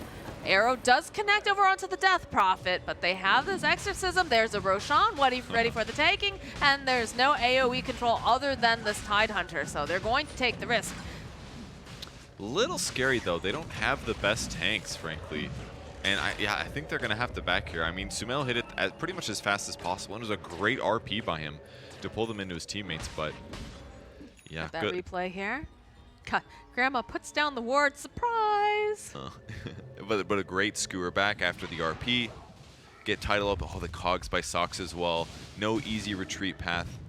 Tide's going to end up getting away as a result. Sox a little pressure, but Dubu gets cleaned up.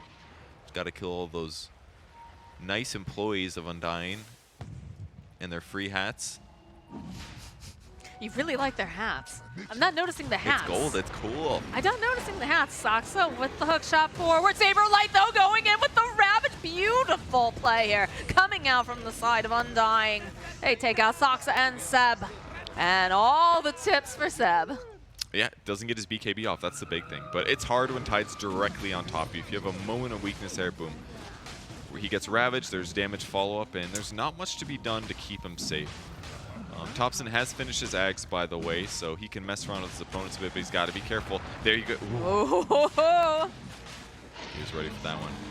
It's great gotta ward keep protects this him. tiny, living up to his name here. Oh. Toss up into the air, another laser. Everyone's shrinking, they're getting real tiny.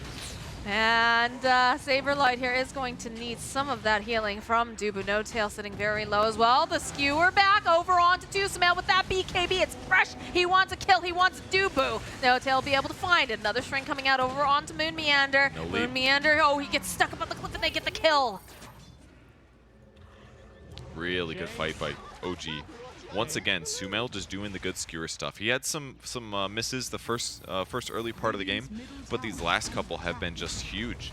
He doesn't let Undying retreat together. He keeps pulling them back out of position. And this is the scary thing about playing versus Magnus. But the other scary thing is that Sumail just farms fast normally on any hero he plays, right? But now it's like you have this great gap closer. You can pull them out of position. You're tanky. You do damage. He doesn't have to rely as much on comboing with teammates because he is a carry instead of just like an offlaner. So it's like there's just more opportunities, right? Wherever he is, there's a threat. And he can pull them out of position while farming.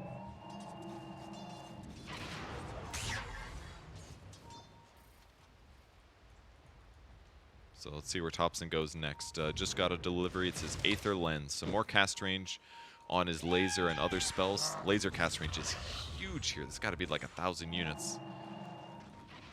Looking really scary. Any new items? 4K gold advantage for OG at the moment. Tidehunter wants an Axe. Morphling going to go Satanic after this Aegis here. And the SNY. It's a good choice. He's going to have some laser problems though. No tail, toss up into arrow, and that's a dead Snapfire. Slay together, slay together. Soxo almost got his eggs. In fact, he does have the money. So it's the item I was expecting him to get. Gets multiple rounds of his skills. So he can initiate, cog, and then go initiate on somebody else as well. It'll make it easier for him to escape, to stay alive. But he's saving buyback money. He doesn't want to buy out just yet. Definitely the smart play. Looks like Tomato has completed a Satanic, which will allow him to stay alive even longer. Still holding on to that Aegis as well. Moonmanor consistently coming back over. Wants to get some idea on vision, but Soxa waiting for him. So Strength Ray coming in. Red the laser. They're going to just start chasing after them. Sumail getting into position. Good silence. Getting tossed out. Tomato, though, turning himself into his own version of the Magnus. It's really good. I mean, he's giving himself Empower. He just turns in, gets Empower. 63% damage increase.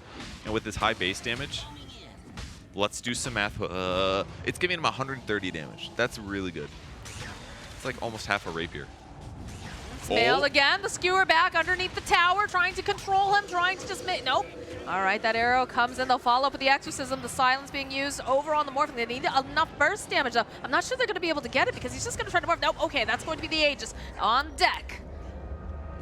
Waiting patiently. Saberlight can jump in if needed, but they have their BKB, so there's not much that he can do. Long range fire kisses here. Sumail just clicking away over here at Tomato. Thompson, they follow up with the arrow though. Can they get the kill? Yes, they will. They'll take down Sumail. Soxa trying to get this control, but just not being able to find. They do manage to get the slow over onto Brile. You've got Thompson. He sees Moon Meander. He needs a little bit more damage to finish him off. Moon Meander trying to hide the tree. He's not going to be able to do the Tomato. Barely able to get away as Brile has been left behind. The rest of OG will clean up.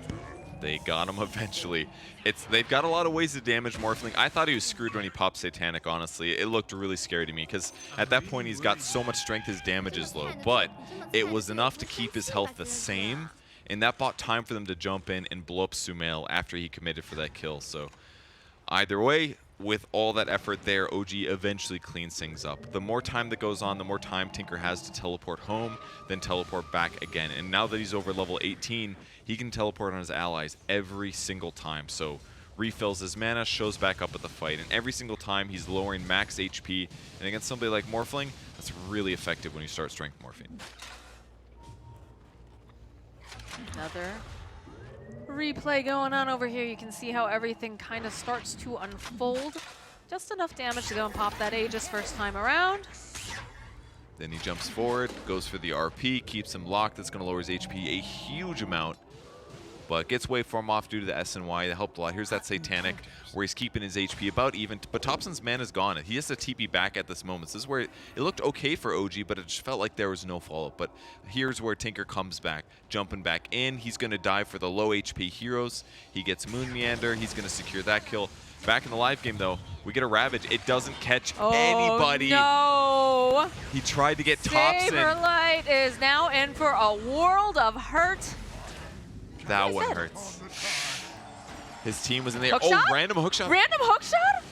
On to Dubu. What are the odds, Soxa? Smail just cutting through the tree lines. Thompson making sure that he has no escape route. So Brile, they're cut up all in a corner here. The BKB comes out. They get the kill over on Thompson. Smail, he's here. He's got the RP over onto 3. Do they have the damage, though, is the question. Yes, they do. The takedown Dubu. They need to control even more. Tomato trying to fight those long-range snapfire kisses. Coming in hot. They'll back off over on the side of OG. But they managed to find themselves a couple kills in exchange for Thompson. Nicely done. Slightly random hook shot. They didn't have an observer ward in the area, but I don't know how soon they went invis before the hook shot, but either way, great time for OG to force that fight. If he doesn't land that hook shot, it just ends up being a wasted Ravage. The downside, though, Thompson does die in that fight. That was Tomato getting the kill, almost 600 gold in his pocket for that one, and that's an ultimate orb and a little bit of gold towards his Scotty, which is going to make him harder to kill, better disable. Still has to deal with the laser problem a little bit, but for now he's pretty happy with where he's going.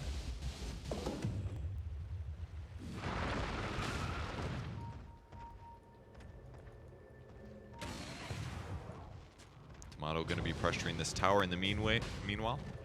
Smail was looking for the opening, does have to double damage. Hookshot not quite on the mark. Smail looking to catch, but doesn't quite have it at this time. We'll just back off and happily clean up a creep wave instead. Yeah, Soxa's going to have to go get mana now, so a small brief period of delay for OG aggression. Magnus a little low as well, but his Satanic's finished, queuing up a Daedalus next. Just kidding, ends up buying a shard. Wants the extra disable, because he's sick of having these like slightly hard to execute blink things. Just gonna blink, horn toss, skewer somebody back. It's gonna be more reliable now. And it's not rare for Sumail to make mistakes like this. He's been missing a couple, but it's not like catastrophic mistakes, it's just like small lost opportunities that were sort of gimmies if he landed it. Again, it is TI, the nerves are high, and sometimes, you know, you make these little mistakes. So they cross the map once again. They look, they look so cute. Shield friends, yeah. I love that the ball like rolls. You did not see that. It was up on the screen here. It was Tomato and Smail. They both look kind of like grade schoolers or like high schoolers. Okay. It's because he's clean shaven, you know, both of them. Oh, You don't yes, get yes, of the scruff. They have baby faces. But yes, it does look like hamster while you are 100% correct. Very dangerous apparently for hamsters. They recommend not putting them in there. Oh, really? Yes. It's just too much fun. They get excited and die. Is that how it works? No, but okay. I mean, that's not how fun works, Purge. That's where that's going. A lot of people die from having too much fun. I guess. Smoke in play. They spotted Tomato, I think, with that Smoke on rocket. smoke. The rest are smoked though. Are they gonna see Oh, it? they know exactly what is on their way. Immediately throwing out the laser. Smail, they'll follow up with this Ravage. BKB being popped on Seb. They're going to do as much damage as they can here. 2 Saber Lightns. Looking like they're not going to be able to do quite enough. Maybe one more hit. All right, there it is. There it is. Smail going forward. All those long-range kisses again.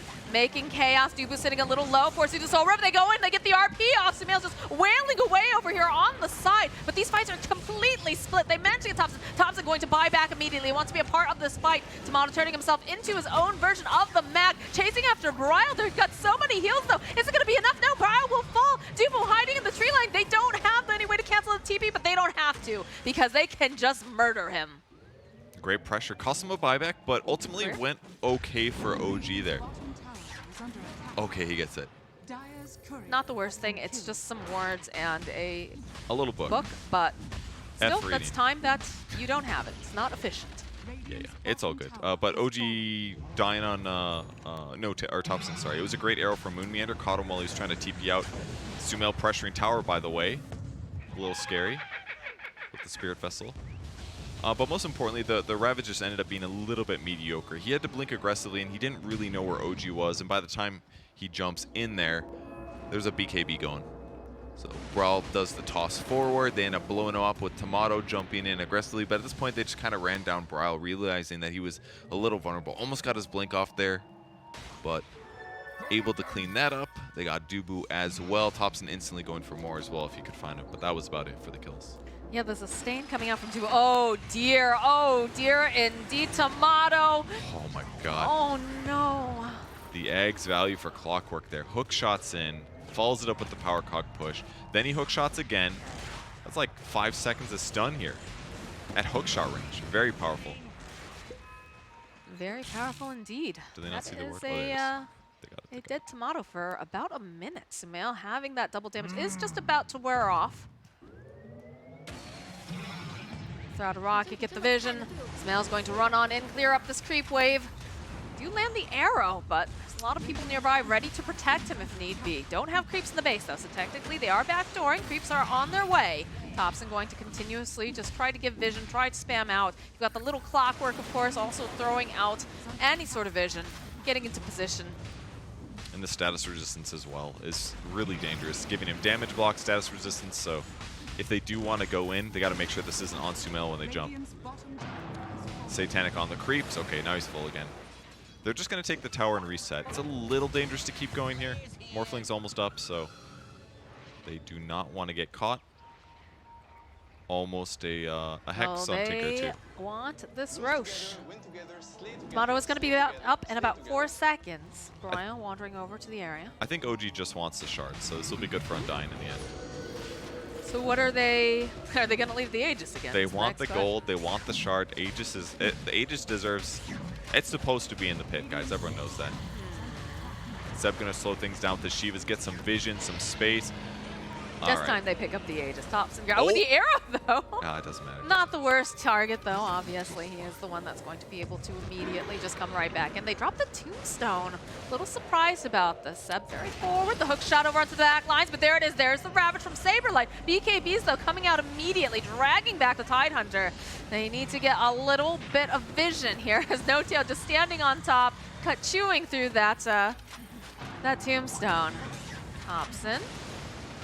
Another gush, another arrow, this time landing over on Seb. I don't think Brian wants to move in on this. The Ravage was kind of good because it did catch a lot of heroes, but it wasn't like the most crucial moment. Like after it landed, I was like, you know, that wasn't too bad for Sumail. He saved BKB. He can still save it.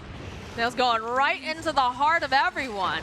Nice hook shot from Saksa, pushing back against Sumail. Cookie hopping forward, finds himself. Dubu wants to make sure that they can't continue to go and put down all the heal, but he'll turn his attention back over to Brile. Again, these heals very, very strong. Aegis does indeed pop, though, on the back line of things. Seb slowly chasing. They're sitting a bit low. They've got plenty of lasers and rockets and everything. So eventually they get Brile. Brile is coming right back up again, but the skewer back over here onto Saberlight. They have so much nuke damage. Cookie hop forward, coming out. Can Sumail finish him off? Can't quite find them over on the side. He's actually going to survive. Never mind. There are way too many zombie workers Oh in my this gosh. fight. Did you see how many were on Death Prophet? Like, this has been happening consistently. Tombstone is a major problem for OG, actually.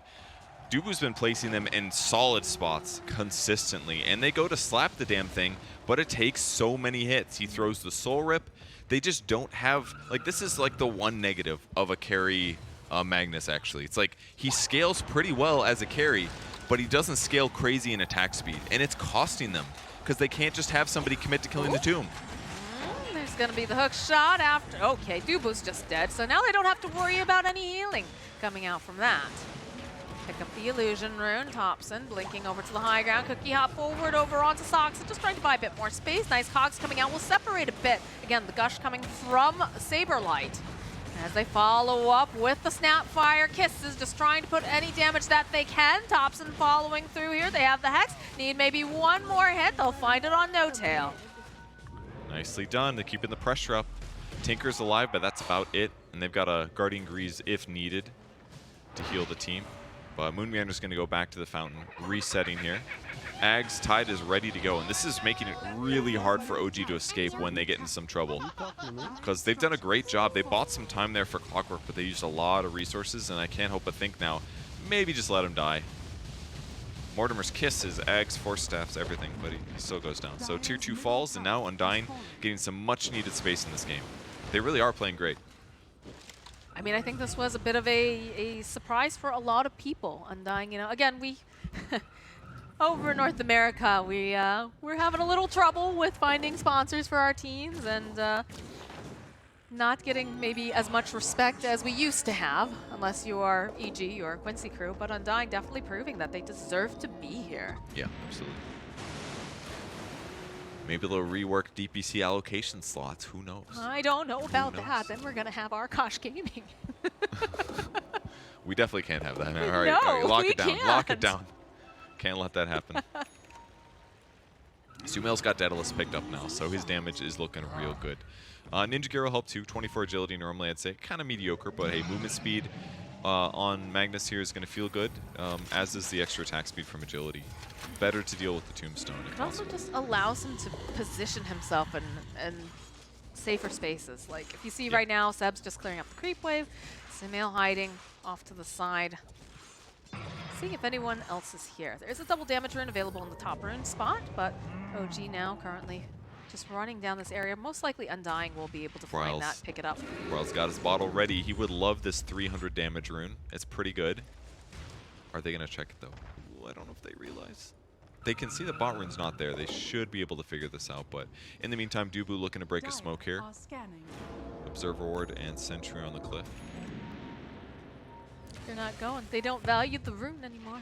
I gotta say, Moon's been landing a lot of arrows When you're good, without you're good. disable setup. It's been really solid. But both teams grouping, looking to fight. Mag's still smoked up. Radiant's bottom barracks are under attack. Sumail's almost 25 too, so some damage bonus or disable duration is on his horizon here. Gonna go to the low ground.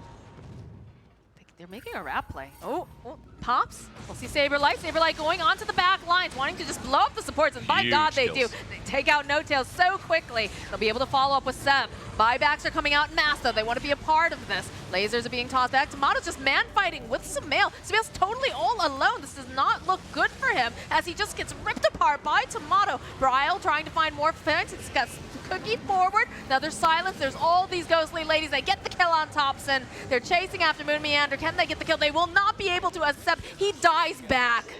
What a fight for Undying there. The He smoke had breaks. a BKB. I mean, smoke broke kind of funky there. Oh, Seb did? Oh no. Oh no. I mean, it's okay. He probably wasn't going to survive anyways, frankly, but, you know, it would have helped a little. But the important thing was that the fight started kind of wacky. It was basically Saberlight kind of deep. He blinked super far to the back lane. They had that great Observer Ward as well that they'd placed earlier. That gave them the vision that they needed to feel confident starting that fight. If not for that ward, Saberlight doesn't hit the back lane at the same time as Tiny. And that was two heroes together as well. Killed them both. Saksa just doing whatever he can to delay this push. But all the teleports are coming. This is one lonely little robot in a world of hurt. And that's another kill for Bryle. Does buy a little bit of time, though. Yeah, he had to do that without a doubt. Like, you've got your There's a other two replay cores here. dead. Blink to the back, tosses them together. That's Death Perfect Prophet position. and Snapfire. And then they get to play the rest of the fight. Sumail's fighting Tomato. Tomato's totally cool with that. His overall DPS is great. He has Satanic. Sumail's got Satanic too, but look at that. He's going to get him on the solo kill. That was huge. Tomato gets his 1v1 kill because he's just the better carry mechanically. And at that point, Thompson's being ran up by like 3 heroes. They bought back some heroes to try to fight this successfully, but it was hard. And That Death Prophet, they had that BKB. Did not choose to use it. it was just the fight wasn't likely going to go well. Thompson chose not to buy back then. He just buys back now in the live game, knowing like, he's like, this fight's over. Like, Sumail gets solo killed. He doesn't have buyback. There's no way they buy back there and try to save Seb.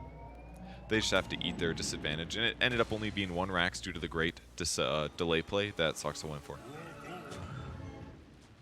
All right, Team Undying sitting real nice. This has been a very neck-and-neck game. Take a look at this. Look at this roller coaster. Oh my god. Look at it. Oh my god. That's a dangerous roller coaster. You're going off the top of that one. Don't call them the underdogs, but I mean, this game's in their hands right now. They can win it. Tide's got a refresher. Arrow tossed out, lands on Sumail. They don't know who it is, though. No, they don't, but they'll go. They'll drop the tombstone. Oh yeah, they do kind of have some interesting hats. I'm not sure if those are hats or... See? I'm not sure if those are hats, though. Maybe those are just their skulls. No, it's like it's a cool hat. All right, Uh-oh, Tiny in the base. look at the push back here. That's a dead Tiny. Seb chasing after Saberlight and Dubu. He's got those ghosts going. No Tail tossing out the Snapfire Kisses, but they're running away too quickly. He's not going to be able to do enough damage with these, if any at all. Tomato turns around. He's just going to fight Sumail. This is not looking good. Okay, they have the Sheep Stick. They follow up with the Ravage over on the side. They've got 2 different fights going on. Another Ravage coming out from Saberlight. They want to get this kill. Seb goes down. Sumail still fighting with Dubu here. Needs to get maybe just a little bit more damage. Just managed to go to the low ground. Checking after the Undying. They'll find the kill there. No Tail coming back in, but oh, Saberlight is able to just teleport away. They want more though. Moonmeander running for his life. Thompson looking for him. He's got the Glimmer Cape though. They don't have the vision. He's gonna be able to hide over into the corner. Sumail, they want this kill. They want to kill this cat lady. Where is he? Moonmeander. He's playing them like a fiddle. Great arrow there. That was the guy he needed to hit. If that's not Thompson that he arrows, then Thompson's chasing and probably stealing the gems. So good escape. Little bit of a rough fight though. The Ravage started off pretty good, catching a lot of OG members. The follow-up one was delayed. He wasn't quite sure whether to use it. He did eventually, but the main issue is that Tomato died before the second Ravage hit. So Thompson was able to gap close and pick up Tomato. And now that they've chased him all the way to the base with those kills, they get the Aegis. They get the cheese. And what else did they get? Any Ags or something? I do not know. Just get the refresher shard. Refresher shard. Who got it? Oh, it's going to who do Mag. you think? The guy with the team fight ultimate, is it him? Mr. Magnus. Okay. Gets 80% bonus damage from her power right now. Very powerful stuff. But yeah, 2 RPs, 2 BKBs, 2 Satanics. That's good stuff. Good place for Undying still generally. The big advantage that OG got there was skewering in the Tiny into the base. Then they just chain hex. You're dead. Man, some of these voice lines are really making me get annoyed with my coworkers. Yeah. OG likes the loud, brash ones. Yeah. They made a mistake.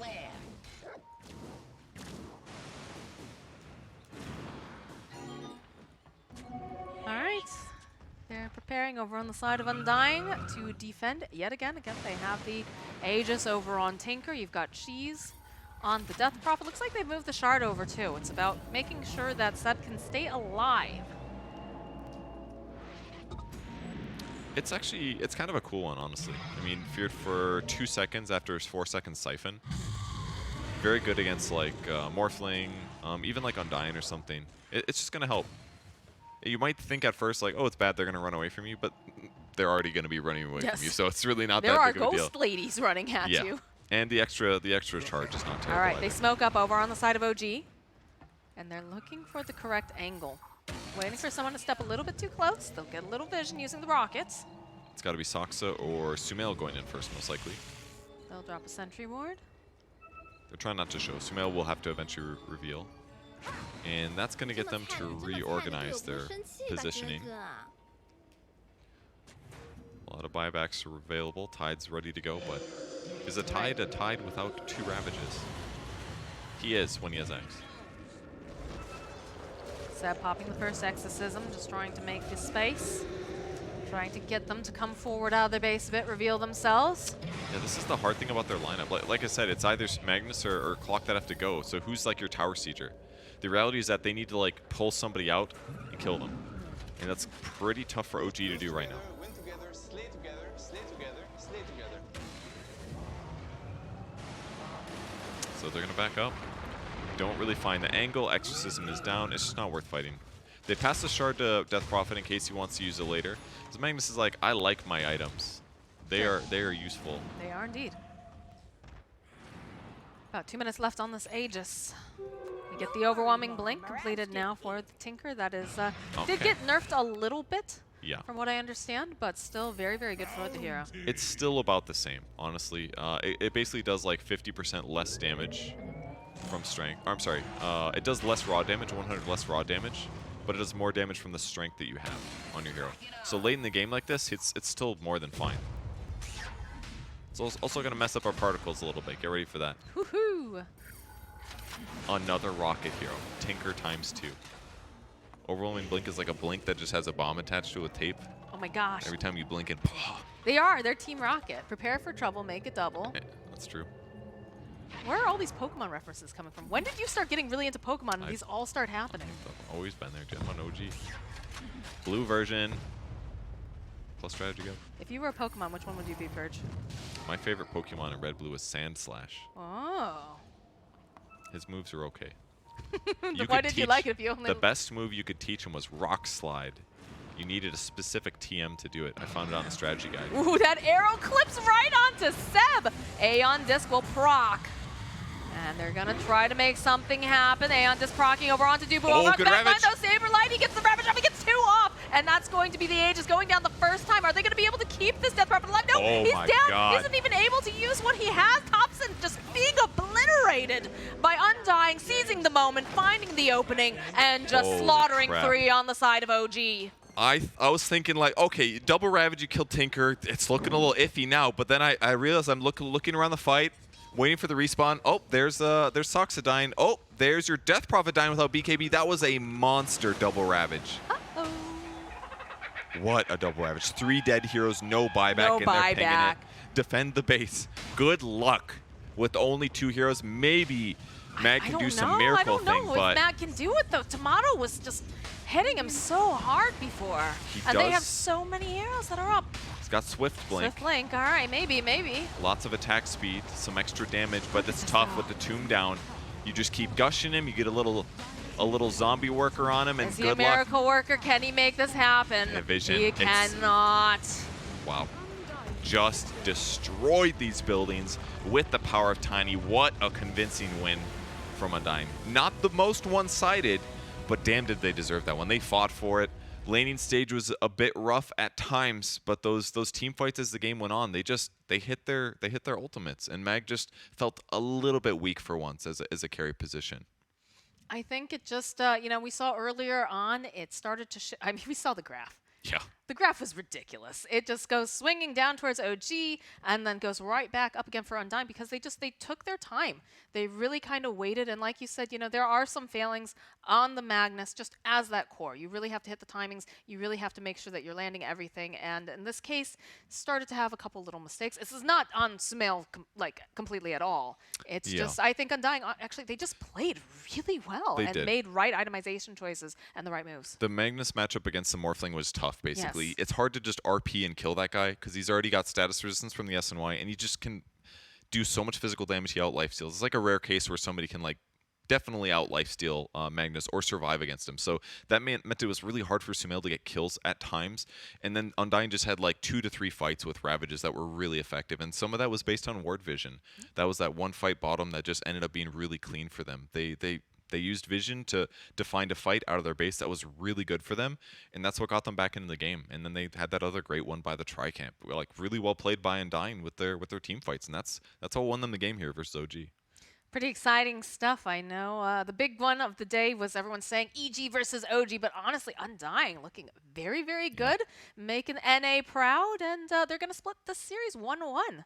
We are going to have more hype Dota for you today, though. We do need to take a short break, but when we come back, we'll have a fresh set of casters and a fresh set of games.